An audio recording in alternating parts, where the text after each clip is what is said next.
Greetings. Today I'd like to do a little quick discussion about doing screen recordings on an iPad. This happens to be an iPad mini. It's running 26.2, I believe it is, whatever the most current firmware at the time of this recording.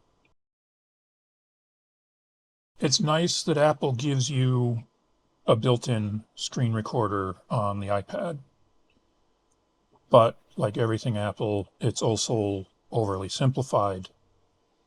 So you do not get the ability to set frame rate. You do not get any time code, which is what I'm particularly interested in. Because if you're trying to do a demonstration of an app or something that requires you to record the iPad screen, you could do what I'm currently doing, what you're seeing right now, which is have one camera videoing the iPad, but that's not very practical for a number of reasons. One, the physicality of holding a camera in front of the iPad, not great. Secondly, the video quality that you see of the iPad itself is also not great compared to if you were just to do a direct screen recording. And the iPad has really so for those that don't know, to do a screen recording on the iPad, you drag down from the top of the screen, and then this circular thing here in the bottom right, which you may have to turn on in settings if you don't see it, but this lets you start a recording. So if I tap that, now what it's doing, it does a 3-second countdown. Again, you cannot change that. And by default, it is only going to record the audio from the iPad. So if I do this left channel,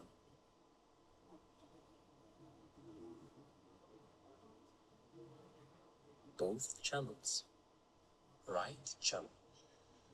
So you may have heard that. That's the iPad speakers being picked up by my microphone, but then also it's recording it internally, and so it will sound good when you use the audio recorded from the iPad. Now, if you drag down and you hold on this for a bit, you get a pop-up. So you can choose what app to do the screen recording, and the other apps I have aren't really screen recording, right? One is Google Meet for conferencing, and the other is NDI, which is if, it's not going to record to the iPad, it wants to send it to somewhere else, right? And you'll see that there's this microphone on-off option. So if I turn that on, now the iPad is recording, but it is also, but it's only recording 2 channels, and it mixes the microphone in with audio from the iPad. So if I do the this left channel, you can still right hear channel. those. Both channels. And I'm going to talk over this. Both channels. Both channels. Both. It's mixing us together, which is not ideal. It would be nice if it actually recorded the microphone as a separate channel. And that gets even more important when you start using a timecode box, right? Because one way to do timecode, the iPad doesn't even write, the time of day as the start time code. It just is no time code. So in your editor, it shows up as 000000, right? I'm using an Ambient Lockit here, and I happen to have the cable that Ambient sells, which goes from their 5-pin LEMO to a USB-C output. There are 2 versions of this cable. One is for USB audio, and the other is for sound devices transmitters. So make sure you get the right one. So if I plug this in, so if I hit the display, you can see the time code here. And I can play these sounds here, but you're not hearing anything because the iPad also thinks that this audio cable is also a USB out. So it's trying to send the audio to this, but of course that goes nowhere. But what it is getting is getting the linear time code from the ambient included into the recording. And so using Resolve or Tentacle Sync Studio or whatever, you can have it decode the linear time code and more or less be correct. Because again, one of the problems is that this is not actually, you can't control the frame rate. So even though I'm recording 2997, or same thing on the Osmo Pocket 3, it's at 2997. But this iPad recording is going to be a variable frame rate, usually somewhere up around 50 frames per second, right? So if we hold down on this, like I say, you can see the mic is still on, but now the mic is recognized to be this. So it's getting the audio, and then it will also, like I say, if we click on these, it's playing them and merging them with the linear time code, which is, you know, you're not going to be able to recover just the clean audio of whatever app you are demonstrating while you are doing this. You're going to have it overwhelmed by the audio from the LTCN. So what else can you do? And then the other thing too is obviously having to keep this connected to the iPad, even if you're using a cage and you can bolt it to the cage, is, it's a little awkward, right? One of the nice things about an iPad mini is it's small and compact and not bulky and weighted to one side because it's got a timecode generator bolted onto one side of it. So what else can you do? Well, I'm going to disconnect this.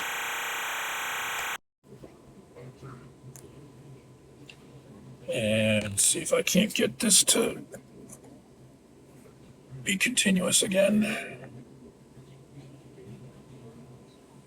So now if I left channel do this, we should be back to being able right to hear channel. Both the channels. audio from the iPad in this recording. And then if I come up and I go into the Lockit app, now this is something where you can use any timecode generator that does Bluetooth and has an app that can show you the time on the iPad. I happen to be using an Ambient LockitBT here, but you don't have to do that. You could use a Tentacle, you could use Deity, and like I say, any of the ones that are Bluetooth and also have an app that will show you the time code. The thing you have to keep in mind, though, is that the displays, well, one, there is a little bit of latency because of Bluetooth, and the app may or may not try to correct for that when it shows you the time code in the app. For many of them, they do not. And if we try to line this up, unfortunately, the display turns out real quickly on the Lockit itself to save power.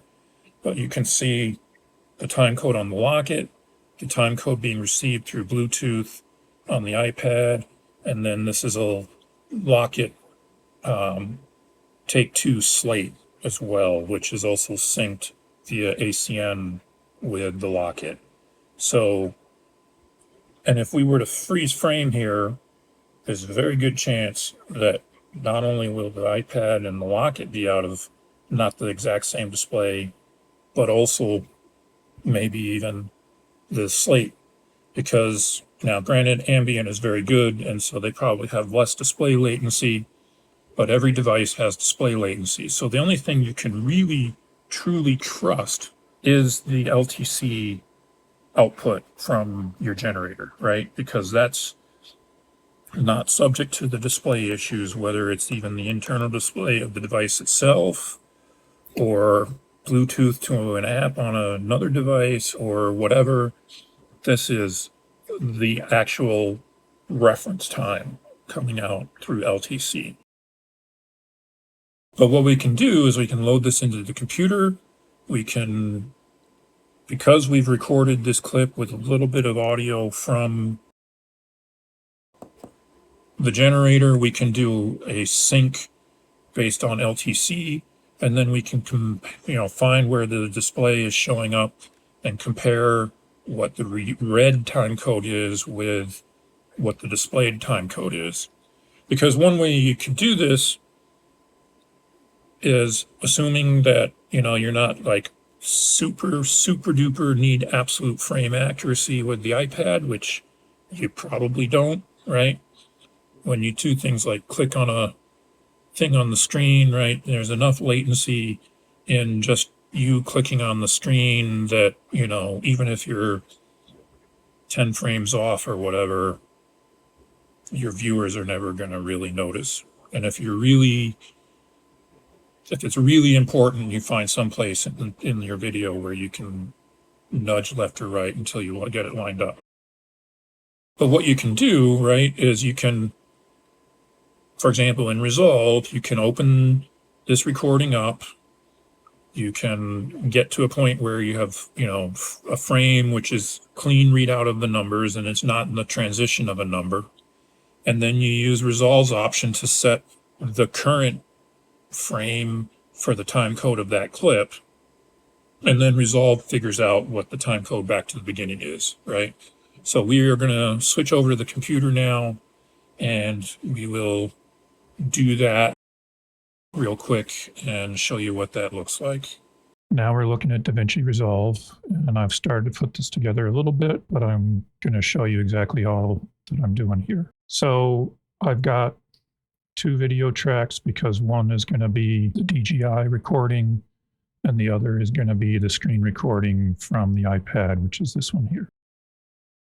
I have previously synced up the mic from the DJI with the DJI recording, so the audio for this is going to be from the 32-bit float file from the DJI, which is a mono file, which is why audio track 1 is set to mono. And then the recording from the iPad is going to be stereo, which is why audio track 2 is set to stereo.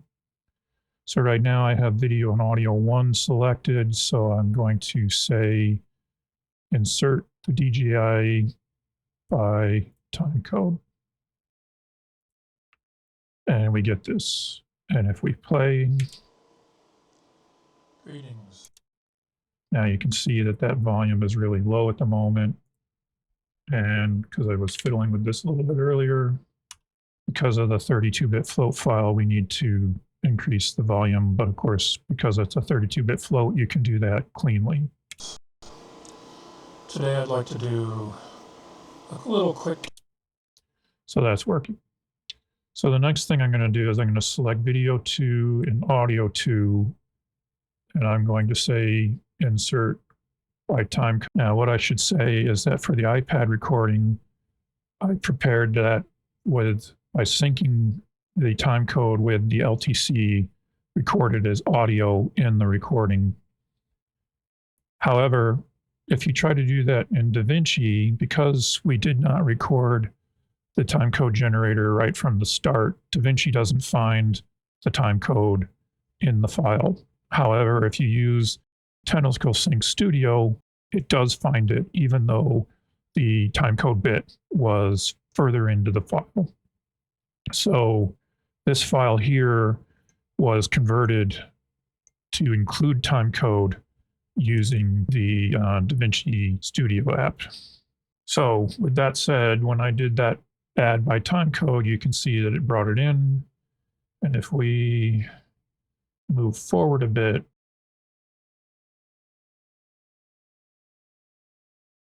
to someplace where, so here,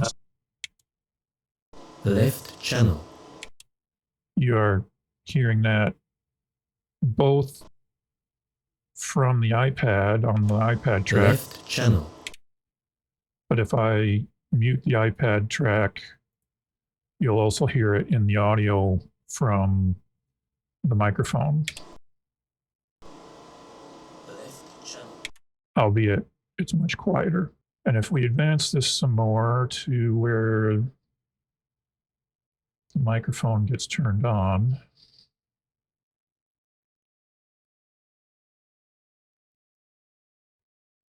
so around about here, all right, here we can see it. On-off option. So if I turn that on, now, and what you can see is that the synced audio is actually not quite on. If we zoom in here,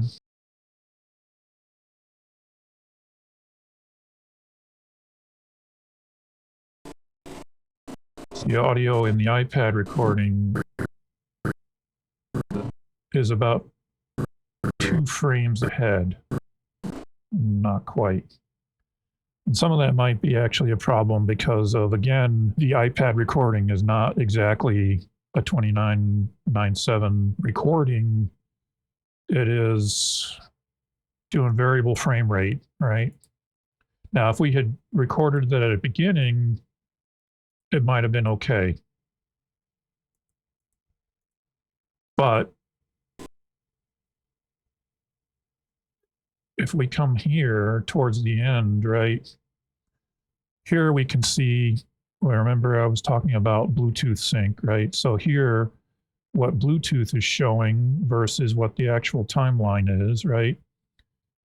That's actually a frame off. And if we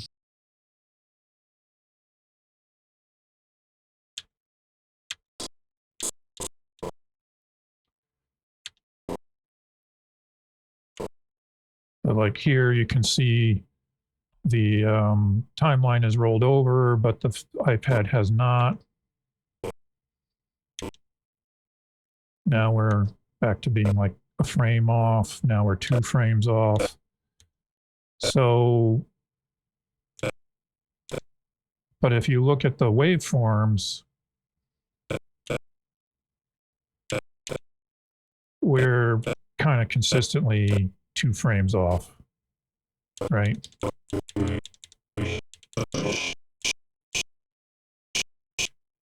One, 2.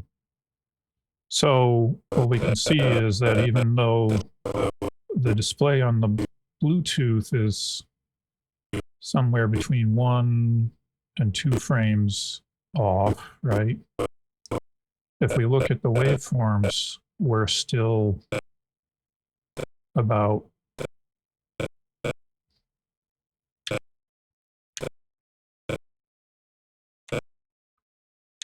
closer to 2 frames off. So what we could do is we come down here and we're going to say nudge right, nudge right. Now, actually, well, it's kind of off as well, isn't it? Right now we're like a half a frame behind. So we'll back that out 1. And of course, we need to adjust up here as well. So syncing with the iPad is, and also you can see now, having done that, that the displayed Bluetooth time versus the timeline time. And if we hide this for the moment, you can see that says 19, that says 19. So those are actually pretty close with each other. But the actual time is more like 22, 23. So you're not going to, especially because, like I say, I think ultimately what's going on here is if you look at the media pool, right, the replay was identified as 33 frames per second. And that's not actually correct because it's variable. It's not actually doing a consistent number of frames per second. And Resolve will try to line that up, but it's never going to really be perfect. And so when you're doing something with an iPad recording, again, it goes back to what I said earlier. When you consider the delays in tapping on the screen and when you see it, processing delays within the iPad, et cetera, for the recording, the fact that it's doing a variable frame rate, it's never quite going to line up, but it's probably close enough that for the purposes of your viewer watching you doing your demonstration, that it's not going to confuse them, because if it's a couple of frames off, it's not the end of the world for something like that. If anybody has suggestions for a better app to do screen recordings with, where you can actually set the frame rate and even probably better be able to do either multi-channel audio so that you can have the iPad's own audio plus LTC as separate tracks within the recording, or if it even better would understand LTC input so that it can just directly write the metadata, please let me know, because that would be great. Anyway, if you have any questions, please let me know in the comments down below. Thanks. Cheers.